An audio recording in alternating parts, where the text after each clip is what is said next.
할렐루야. 하나님께서 오늘도 넉넉한 은혜 가운데 인도해 주실 줄로 믿습니다. 이제 다 같이 사도신경으로 신앙 고백 같이 하심으로 새벽 예배 하나님 앞에 같이 드리십니다. 전능하사 천지를 만드신 하나님 아버지를 내가 믿사오며 그 외아들 우리 주 예수 그리스도를 믿사오니 이는 성령으로 잉태하사 동정녀 마리아에게 나시고 본디오 빌라도에게 고난을 받으사 십자가에 못 박혀 죽으시고 장사한 지 사흘 만에 죽은 자 가운데서 다시 살아나시며 하늘로 오르사 전능하신 하나님 우편에 앉아 계시다가 저리로서 산 자와 죽은 자를 심판하러 오시리라. 성령을 믿사오며 거룩한 공예와 성도가 서로 교통하는 것과 죄를 사해 주시는 것과 몸이 다시 사는 것과 영원히 사는 것을 믿사옵나이다. 아멘.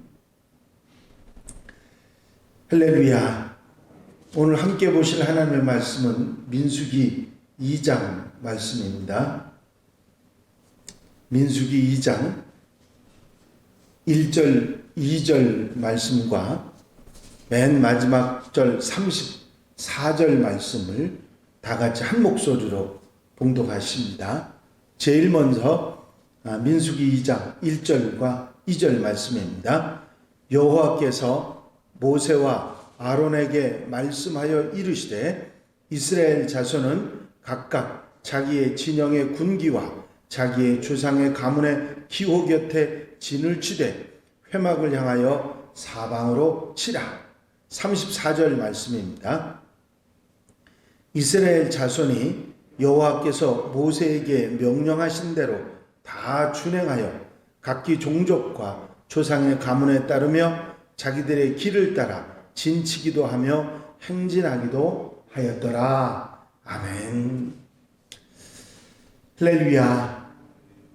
1장에서 이스라엘 백성들의 인구 조사를 마칩니다. 싸움에 나갈 만한 20세 이상의 남자에 관한 조사를 마치고 이제 2장에서는 진영을 편성하고 행군을 할 앞으로 나아갈 순서를 정하는 그런 내용이 나와 있습니다. 1장에서 군인들 20세 이상의 군인들로 계수된 사람들만 60만 3,550명이었습니다. 계수에서 제외됐던 레위 지파와 남녀노소를 합하면 엄청난 인구의 대이동이라 그렇게 생각할 수가 있을 것입니다. 약 정확한 숫자는 여기 나와 있지 않아서 모릅니다만은 11지파가 20세 이상 모인 게 60만 3,550명이었으면 11로 나누면 아마 레위지파 사람들 숫자가 대충 나올 텐데 한 5만 4천 명 정도 됩니다. 그럼 여기다 합치면 65만 한 5천 명 정도 이런 숫자가 그 20세 이상의 숫자가 되게 됩니다.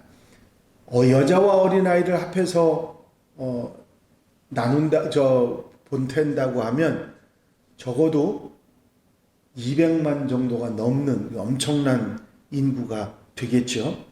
이렇게 대이동이 되게 됐는데 아마 20명도 아니고 200만이 넘는 인구가 이동을 한다고 할 때 이 끝에서 저 끝까지도 분간하기 어려운 그런 상황이었을 것입니다. 이제 노예로 살았던 사람들이 전쟁을 준비하는 정예 군인이 돼야 됐습니다. 하나님께서는 지금까지는 그렇지 못했지만 이제부터는 하나님의 백성으로 하나님의 군대로 이스라엘에게 질서를 부여합니다. 그 진영 전체의 그림과 그리고 이렇게 나아가는 행진의 방향에 대해서 말씀하고 계시죠. 여호와께서 모세와 아론에게 말씀하신 그 진영을 그림을 한번 그려봅니다. 각각 진영을 구별하고 그 진영을 확인할 수 있는 깃발을 치게 하십니다. 요즘에 그 여행이 뜸해긴 했습니다만은 단체 여행객을 이렇게 서로 잊어버리지 않고 잘 이동하게 하기 위해서 깃발을 이끄는 가이드가 작은 깃발을 사용하고 같은 색깔의 모자나 옷을 입고 이렇게 서로를 확인하며 움직이는 것처럼 이스라엘 각 지파의 이 깃발은 저 진영이 어느 지파의 진영이다 하는 것을 알 수 있게 해주었고, 길을 혹 잃었다가도 그 깃발을 보고 찾아올 수 있도록 그렇게 했던 것이죠. 그리고 이 깃발로 되어진 모든 지파의 진영은 회막, 성막을 중심으로 이렇게 뺑 둘러서 이렇게 진영을 만들었습니다. 제일 먼저는 맨 가운데 회막이 있고, 성막을 둘러서 이렇게 뺑 둘러서 진을 친 지파가 레위 지파입니다.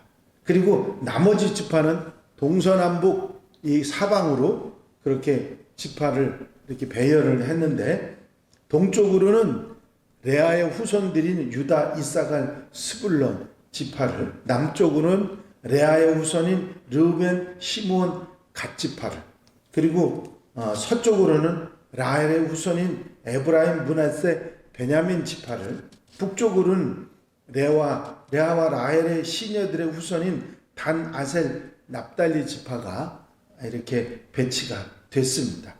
회막을 중심으로 해서 레위 지파가 감싸고, 레위 지파를 이스라엘 12지파가 사방으로 둘러싼 그런 형태를, 진영을 이루었던 것입니다. 자, 이제 그렇게 진영을 하고서 이동을 할 때는 어떻게 움직였느냐면 2장 17절에서 동쪽과 남쪽 진영이 이어서 회막이 가운데 중앙에서 행진하고, 그 다음에 서쪽과 북쪽이 뒤를 따라서 행진을 한다고 말씀하고 있습니다. 민수기 10장에서는 이걸 더 구체적으로 말씀해 주는데, 진영을 정비한 이스라엘이 드디어 시내 광야에서 출발을 할 때 언약궤가 맨 앞서서 인도를 합니다. 여호와의 언약궤가 그 3일길에 앞서 행하며 그들의 쉴 곳을 찾았고, 그래서 언약궤가 앞서고 그 뒤를 동쪽 진영이 행진하고, 그 다음이 성막이 따르고 남쪽 진영이 따라갑니다. 그리고 성물이 뒤따르고 마지막으로 서쪽 진영과 북쪽 진영이 그 뒤를 따라서 행진을 했던 것이죠. 언약궤가 앞장을 서서 인도하고, 성막과 성물은 중앙에서 중심이 돼서 이스라엘을 이끌어 인도했습니다. 이러한 이스라엘의 진영과 이동 질서는 하나님께서 그들의 삶과 모든 행동의 중심이시고 그 길을 이끌어 가신다는 사실을 잘 보여주고 있었던 것이죠. 회막은 하나님 임재의 상징이었고, 구름 기둥과 불 기둥이 그 성막을 덮고 있었습니다. 이 사실은 우리에게 분명히 가르쳐주는 이야기가 하나 있습니다. 그건 뭐냐면 우리 삶의 중심이 하나님이시라 하는 것입니다. 그 중심과 질서가 없다고 하면 우리는 어떤 자리에 머물고 또 언제 어떻게 움직여야 될지 모르고 갈 바를 알지 못하는 방황하는 인생일 수밖에 없습니다. 하나님께서 내 중심이 되셔야 그리고 나를 이끄셔야 우리는 바른 인생의 길을 갈 수가 있는 것이죠. 신앙인의 삶은 하나님 중심의 삶이어야 합니다. 그 하나님 중심의 삶을 이 성막이 항상 이스라엘 백성들에게 중심이 되었던 것을 통해서 우리가 배우고 깨달을 수 있는 것입니다. 그래서 우선순위에 있어서 가장 먼저 우리가 우리의 삶의 가장 중심에 둬야 될 것은 하나님 중심, 예수 중심, 항상 내 삶 속에 하나님이 먼저, 예수님이 먼저 하는 마음이 있어야 합니다. 우선순위도 생각과 생활의 중심도 내가 아니라 주님이 되고, 주님이 내 삶의 중심이 돼서 바로 서주실 때 우리는 올바른 판단을 하고 생활을 해 나갈 수가 있는 것입니다. 이스라엘 백성들이 항상 진 한가운데 하나님의 법궤가 있는 성막이 있는 것을 보면서 하나님이 우리와 함께 하시고 우리 중심에 계시지, 그걸 늘 마음속에 두고 내 뜻, 내 생각, 내 고집이 아닌 하나님 중심으로 생각하고 하나님 중심으로 살아가는 그런 삶의 모습으로 살아갔던 것입니다. 또 이 하나님 중심, 예수 중심은 다른 말로 바꿔 얘기하면 하나님 말씀 중심을 말하죠. 하나님 말씀이 내 삶의, 내 생각과 내 삶의 중심이 돼서, 내 생각, 내 뜻이 중심이 아니라 하나님 말씀이 중심이 돼서 말씀이 가르치시는 대로 올바른 판단을 하고 선악을 구별하고 바르고 그런 것을 판단해서 바로 살아가는 그런 삶의 모습이 우리의 하나님 백성들의 삶의 모습이라 하는 것이죠. 이런 하나님 중심, 말씀 중심의 삶을 유지시켜주는 중심이 바로 교회 중심, 예배 중심입니다. 교회가 또 예배가 중심이 되는 것은 말씀과 주님 중심의 삶이 지속적으로 유지될 수 있도록 해주는 방편이기 때문에 매우 중요한 중심의 삶일 것입니다. 언제나 교회를 우선하고 예배를 우선하는 삶의 모습이 될 때 우리는 그 늘 드리는 예배와 교회를 바라보는 신앙 가운데 결국은 하나님 중심, 예수 중심으로, 말씀 중심으로 살아가는 생활을 이어갈 수가 있기 때문입니다.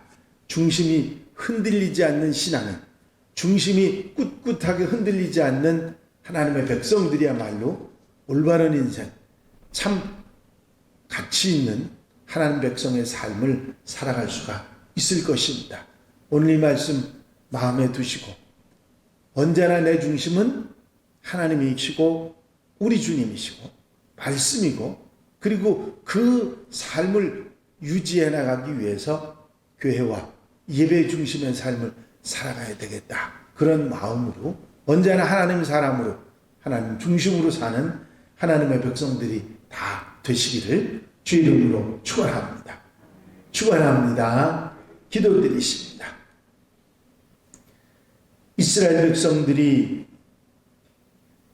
신의 광야를 떠나서 가나안 땅으로 들어가기 위해서 군대가 될 20세 이상의 남자들을 계수하고 각 진영을 나누어 행진하는 순서들을 정하는 모습을 보면서 그 삶의, 그 행진의 중심에 하나님의 법궤 성소가 늘 자리하고 있었을 뿐만 아니라 앞서 길을 인도하는 아름다운 역사가 있었던 사실을 저희가 기억하게 하시니 감사를 드립니다. 우리 삶에서도 언제나 우리 주님이 중심이 되고 하나님 말씀이 중심이 되고 예배와 교회가 중심이 되어 흔들리지 않고 믿음의 길, 하나님 백성의 삶의 길을 살아갈 수 있는 저희들이 되게 하옵소서. 이 한날의 삶도 온전히 주님께 의지하오니 주님께서 중심이 되어 주셔서 언제나 좌로나로나 치우치지 아니하고 믿음의 길, 주님을 따라 살아가는 아름다운 백성들, 하나님 백성들 되게 하옵소서. 언제 어디서나 하나님의 중심의 삶을 생각하며 하루를 살도록 이끌어 인도해 주실 줄로 믿사옵고 예수 그리스도의 이름으로 기도하옵나이다. 아멘. 주님 가르친 기도 함께 드리십니다. 하늘에 계신 우리 아버지시여, 이름이 거룩히 여김을 받으시오며 나라의 마옵시며 뜻이 하늘에서 이루어진 것 같이 땅에서도 이루어지이다. 오늘날 우리에게 일용할 양식을 주옵시고 우리가 우리에게 죄 지은 자를 사하여 준 것 같이 우리 죄를 사하여 주옵시고 우리를 시험에 들지 말게 하옵시며 다만 악에서 구하옵소서. 나라와 권세와 영광 아버지께 영원히 쌓옵나이다. 아멘. 오늘 하루 살아가시면서도 하나님 중심으로 복되게 아름답게 사는 우리 한양가족들이 되시기를 바랍니다.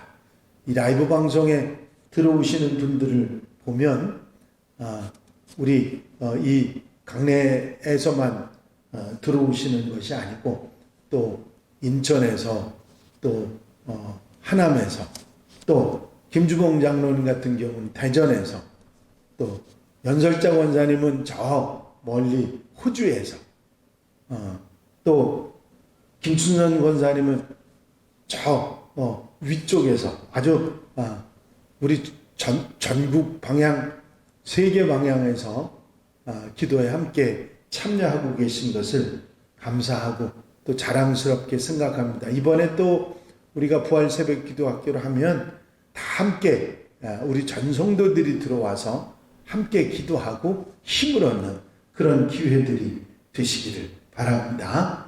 이제 다 함께 통성으로 기도하실 때에 교회 부흥과 발전을 위해서 공통기도 제목들을 위해서 중보기도할 분들을 위해서 기도하시고 내 삶의 중심을 하나님으로 의지하고 언제 어디서나 변함없이 살아가야겠다고 기도하시고 자유롭게 기도하시기 바랍니다.